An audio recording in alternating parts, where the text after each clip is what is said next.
साबिक वज़ीर-ए-आज़म इमरान खान पर हमला तहकीकात में वफाकी वज़रा राना सनाउल्लाह, मरियम औरंगज़ेब और जावेद लतीफ़ ने आज JIT में पेश न होने का फैसला किया है। लाहौर हाई कोर्ट ने शहबाज शरीफ के हत्याक इज्जत दावे में इमरान खान का हक दफा बहाल करने की दरख्वास्त को मुस्तरद कर दिया है।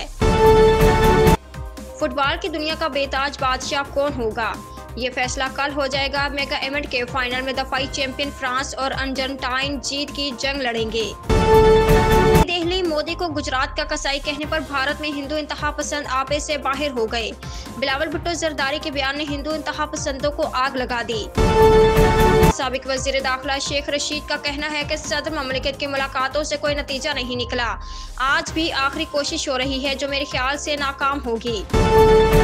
इस्लामाबाद वज़ीर-ए-आज़म शहबाज शरीफ ने महंगाई के पेश नज़र आवाम के लिए खसूसी पैकेज और नौजवानों को रोजगार फराहमी पैकेज की तैयारी की हिदायत कर दी।